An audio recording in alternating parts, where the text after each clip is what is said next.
cap things off, let's end on a not so high note. If you're an adult, then it's likely that the most relevant example of cheating is as simple as adding an ERY.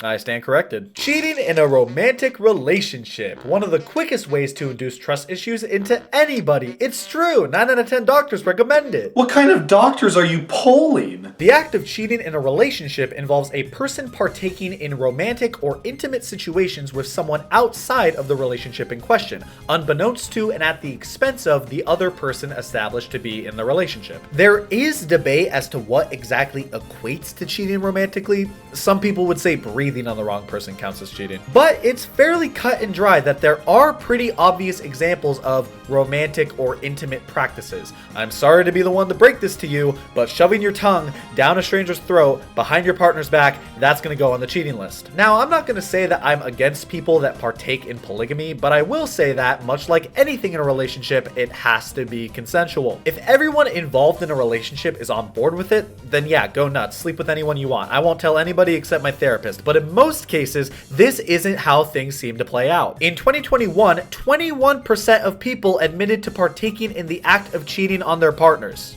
21%. What the f***? And to everyone saying, oh, it could be worse, it could be 22%. Yeah, it was. In 2012. What the hell was going on that year? Take me back to 2015 when infidelity was at a relative low point and the worst thing we had to worry about was the deflation of fucking footballs. Alright, Antonio, you've made your point. Cheating is a little too common for your liking, but there must be some reason why so many people do it. Yeah, I can actually think of a couple. Let's see, just off the top of my head.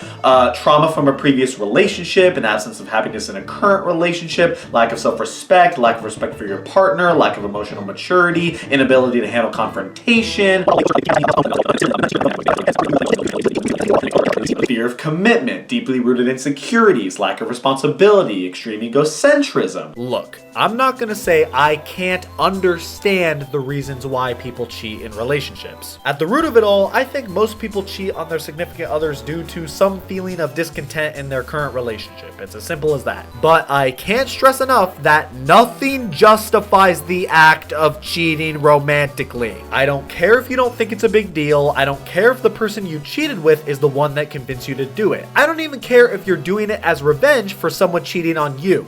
Cheating is never the right thing to do. I knew I'd find a use for this eventually. Cheating in romantic relationships is something that I see way too often and I'm sick of it. It's baffling to me that I even have to raise this point, but if we can reduce the amount that it's happening even just a little bit, it would be a goddamn miracle. If you're unhappy in a relationship, that's okay. I mean, yeah, it sucks, but it's at least understandable. Going behind the back of the person that you're in a committed partnership with and just disregarding their feelings entirely, it's just wrong. I know it sucks to have the breakup conversation, but I guarantee you 100% of the time it's going to leave everyone better off in the long run. It's going to hurt in the moment, but at the end of it all, it's worth the trouble. And really, it basically just boils down to how much respect you have for your partner, which should exist at least to some minuscule degree if you made the decision to commit to them. Even if they hurt you in some way, just act like an adult and set that boundary for yourself. It's really not that hard.